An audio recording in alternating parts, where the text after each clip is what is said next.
What's up, everybody? It's your boy TGK back with another reaction video. We're about to give you back-to-back 2 videos with your boy TGK and obviously Mavericks Digest on the other scene.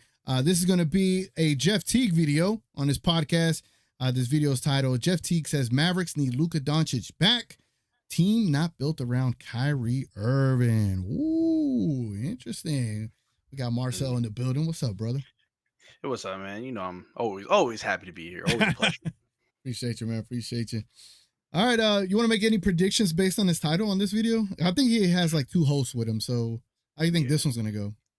So I will start by saying I am a fan of Jeff Teague. I thought he was I think he was a good basketball player, but like Yeah, he even after was. his career, yeah, I mean he Yeah. was good. But I like his insight in basketball because he does have a good basketball, head on his shoulders. Like he Mhm. has good basketball IQ. From the title alone, I understand. Like I haven't seen this video, but from the title alone, I understand what he's getting at, Mhm. saying the team not built around Kyrie Irving because we didn't get Luka for Kyrie, we got Kyrie for Luka. So Mhm.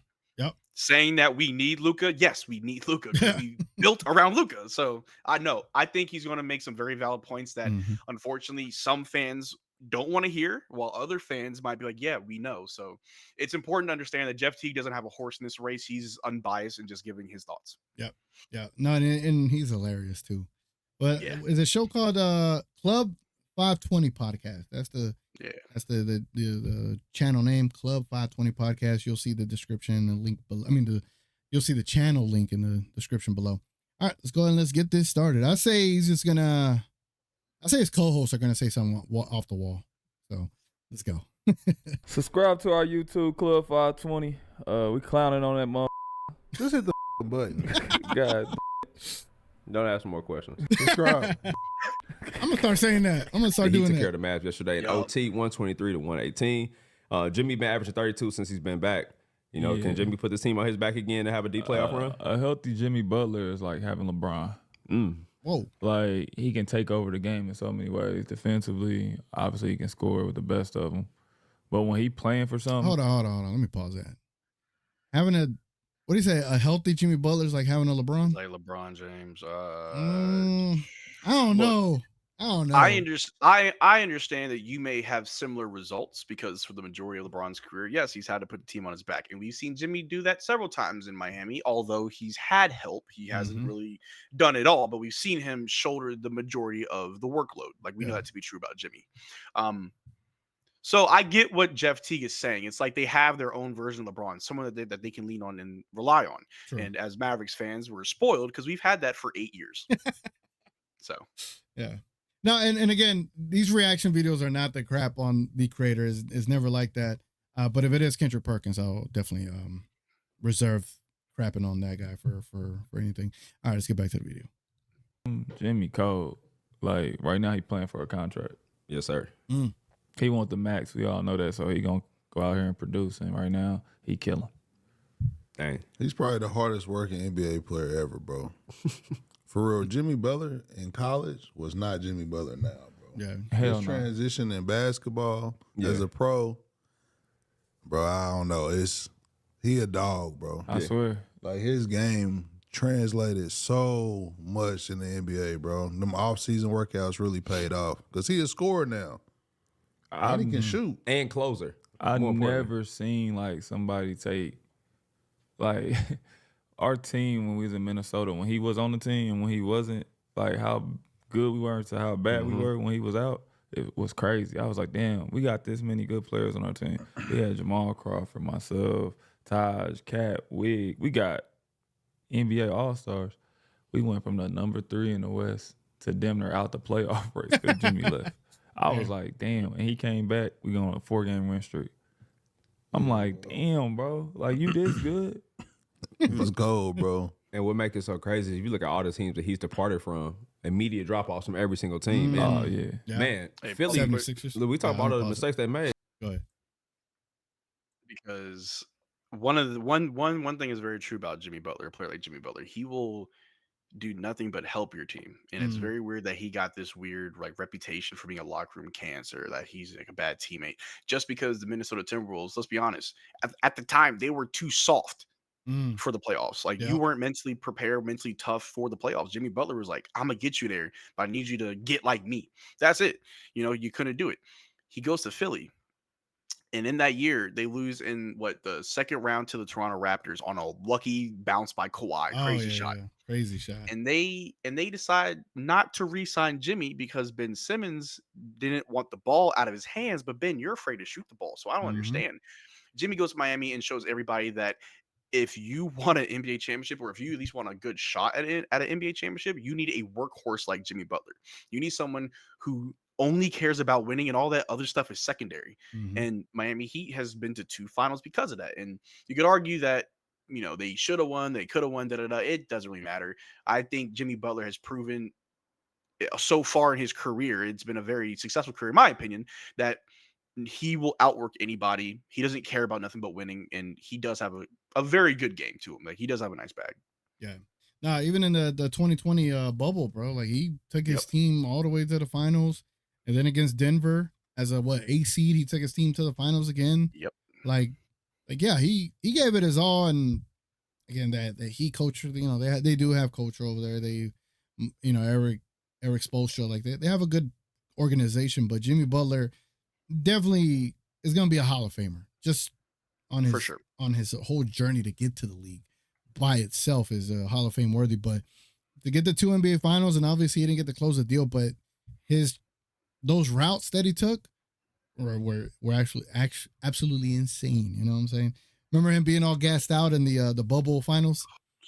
Tired, leaning over the thing. He's like, leaning oh, over. yeah, my man was playing all 48 minutes because Yeah. I think Goran Dragic and or Bam was like out because they were hurt. So like Jimmy had to pull double shift. Yeah, that was what I remember watching that. I was in Vegas at the time, and Vegas was a ghost town. This was like at the peak of COVID.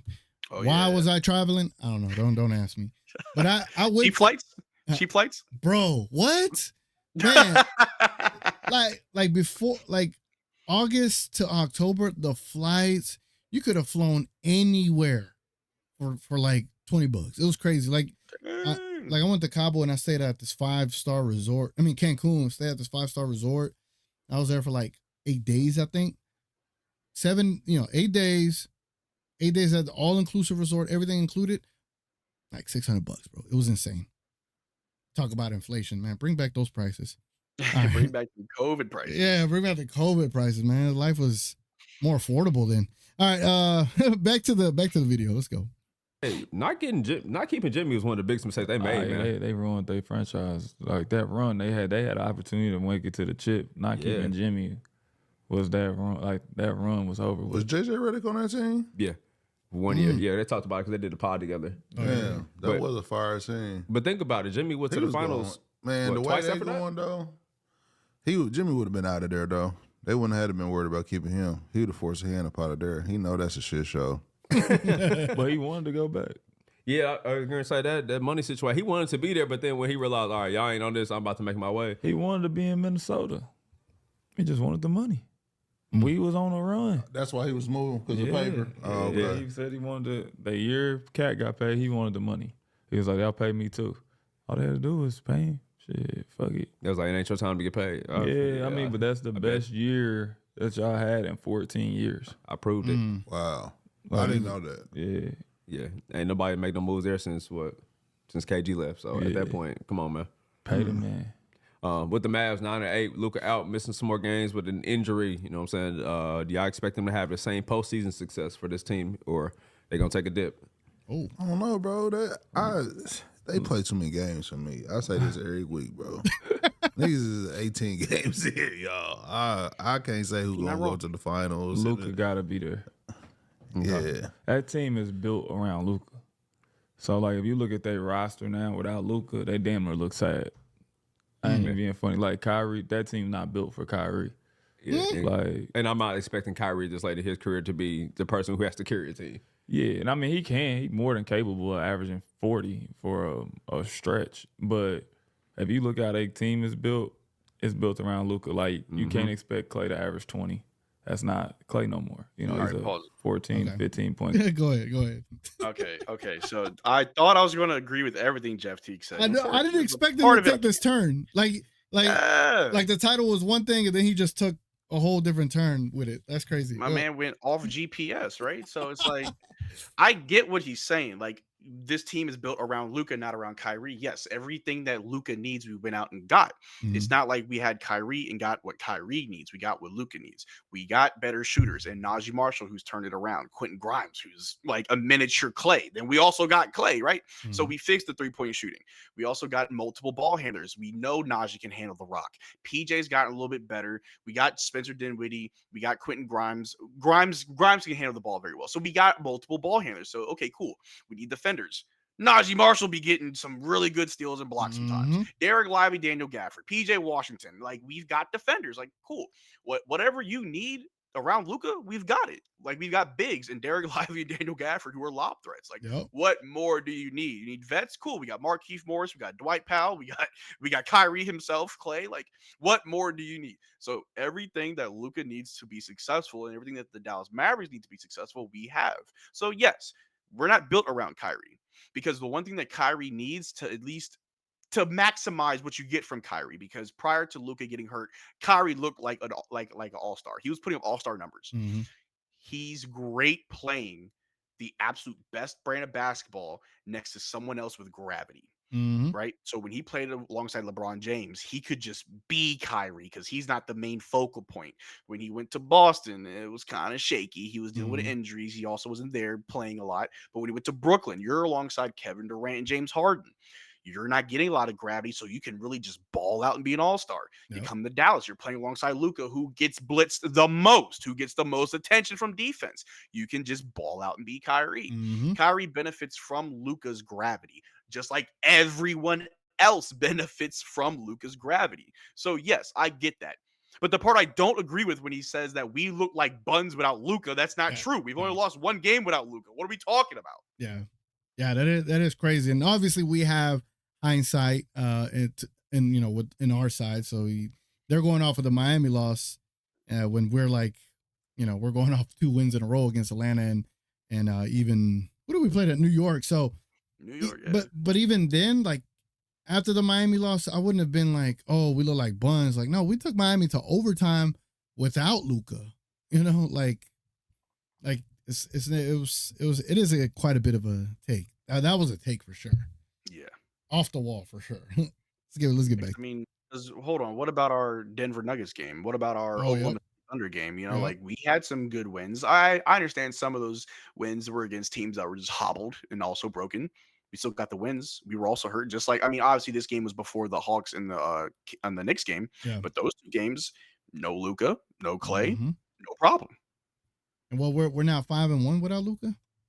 5-1, yeah. That's insane. Imagine a world a couple of years ago saying, "Oh, you could be 5-1 without Luka." Those things wouldn't have existed back then. Now they do. I would have been like, is Tim Hardaway Jr. dropping like 30 a night? Like what? What are we doing? I mean, we had Spencer Dončić tonight. Yeah, we did. Spencer tapped into his inner Luka. So He was getting it done. yeah, let's get back to this video. Kind of guy. PJ Washington, a 14, 15-point guy. He can have big nights. Derek Lively used to catching lobs. He's a 12-point guy. Then you got Gafford, same thing. Hardy off the bench can get you 10, 12. They don't really got – everybody is geared around Luka making plays for them. And when Luka not there, you're looking for Kyrie's in score mode. Like, I get buckets, but now he got to – facilitate. Yeah, now he got to start facilitating. And who going to get the buckets then? Because they ain't really got no other bucket getter like that. Yeah. No, straight up. Yeah, you know what I mean? So He don't know. Hey, he don't know. He just don't know yet. He didn't know. I guess Nico didn't go out and get Najee Marshall, who had 4 20-point games back to back. Yeah. I guess we also just didn't have Spencer drop. I mean, obviously this was before tonight's game, but Spencer Right. dropped 20 plus points off the bench. I guess we don't have that. But I understand what he means. I understand what he means as far as like facilitating, because Luka's very good at creating for others as well as for himself. Kyrie can create for others, but Kyrie can create for himself. However, Luka can do both at the same time a lot better than Kyrie can do both at the same time. With Kyrie, it's like one or the other, where Luka's like, I'm doing it both right now. Yeah. Right. So I get that. Great But that's why we have Najee Marshall. That's why we have Mhm. Quentin Grimes. That's why I have Spencer Dinwiddie. We can break down the roles and jobs of our starters and stars to other players. Spencer had the most assists tonight. He was playmaking. He was finding guys. Quentin Grimes, Najee Marshall, they can get assists. PJ Washington had 7 assists tonight. He almost had a triple-double himself. PJ Washington balled out too. Balled Ever out. since back from that injury, man, I don't know what he's been on, but he's found a way to just be effective, and it's Mhm. only going to get better when Luka comes back. But I understand what Jeff Teague is saying from someone who might just be looking at the score and look at the box score. Yeah. He may not be really watching these games, and again, he may have a different take after the Hawks in the Knicks game, but after the Heat game, yeah, I think we all had a lot of negative things to say about this team. Yeah, and the negative thing that we would have said had nothing to do with the roster. It was all with Jason Kidd at that time. Yeah. So Yeah. Oh, and Spencer Dinwiddie going over 9, but I still believe in Spencer. The next day, I was like, I fully expect Spencer to bounce back today, and he bounced back. And now he's Luka. Now he's Spencer Dončić. Man had 9 assists today, bro. 9 assists. Proud of him. He was doing what he needed to do, and he did all that off the bench. Yeah, he damn near put up Luka numbers off the bench. All right, let's get back to the video. Let's see what else. He says. Any more hot takes?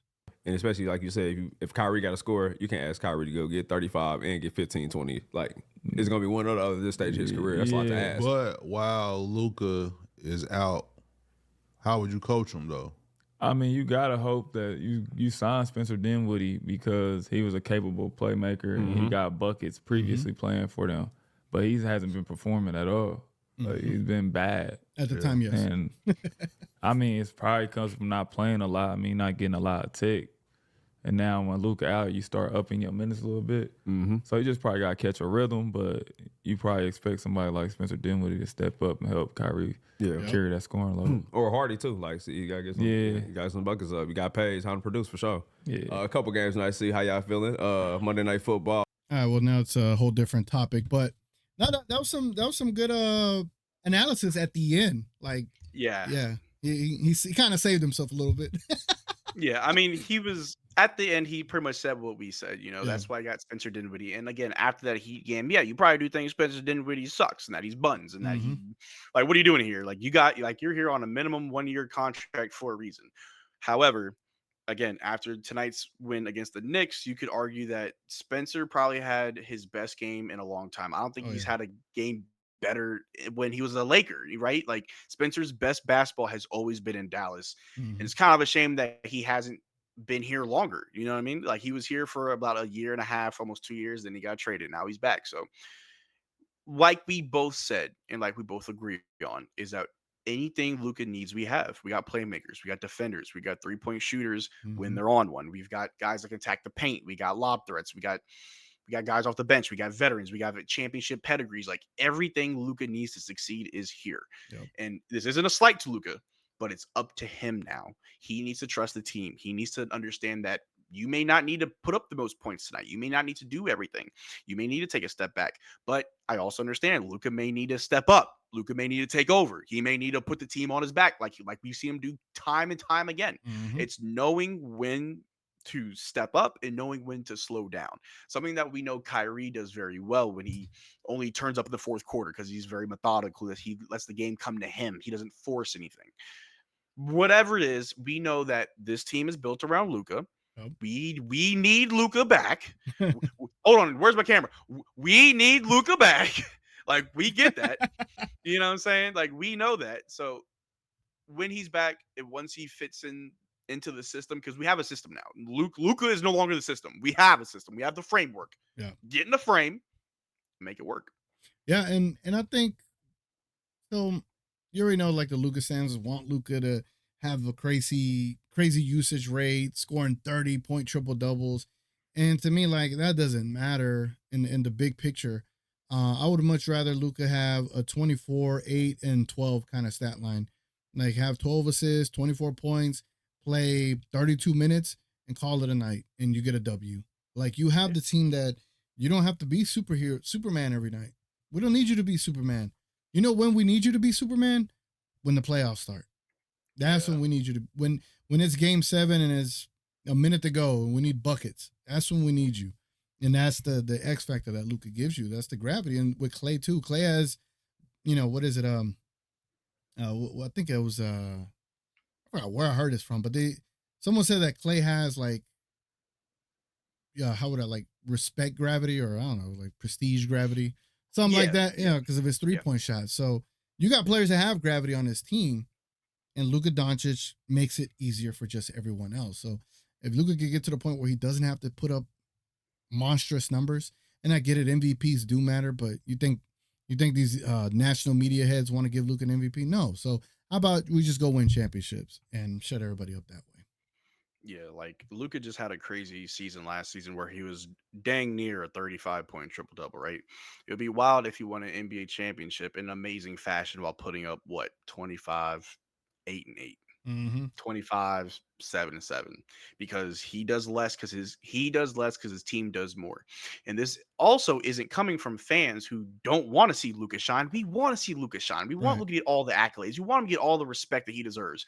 But what's better than just like forcing yourself to get the respect by putting up crazy numbers? Winning championships, because that's the one thing that they can't discredit. When you are the number one guy on the championship team, what are they going to say about you? And no matter what your stat line is. Mm-hmm. LeBron James averaged what, 28, 8 and 8 for a career. He has 4 championships, right? No one's going to talk about his stats. We're going to talk about his championships. Same with all the great players. And I know Luka's a great player. He's already a great player. He's going to go down as one of the greats. Hall of Famer, already on the way. Yeah. Every year he ticks off something new on his list of what to do this season. What record am I going to break this year? He breaks records every year. Yeah. So, but when he starts to win, nothing they say matters. And we see what happens when certain players win, how for some players it gets overinflated. Like Kawhi Leonard winning with Toronto is now the best player in the world. When Jaylen Brown won finals MVP, and then I'm not saying these players aren't great, but like they're not saying bad things about these players. No one said anything bad about Jokic when he won, or when Giannis when he won, or Jaylen Brown. They said some things about Jason Tatum, but they didn't say anything bad about Jaylen Brown when he won. Not at all. Yeah, you know what I'm saying? So it's like when Luka wins, there's nothing bad that they can say. You won. And when you continue to win, I know he's going to continue to win. What are they going to say? Nothing. He's already has a he already has a Hall of Fame, a Hall of Fame career already. And all you gotta do is just seal it with a championship, man. Hell, try to get more of those championships. Yeah. But yeah, that was that. Marcel, appreciate you hanging out with me, brother. I know it's late, but I appreciate you spending some time with me, man. And Anytime. Y'all know where to find them. Mavericks Digest. The link will be down below in the description. It's been your boy TGK. Appreciate y'all being here. Again, consider subscribing to the channel, being a member, liking the video. Y'all already know how this goes. Till then, gonna catch y'all on the next one. We out.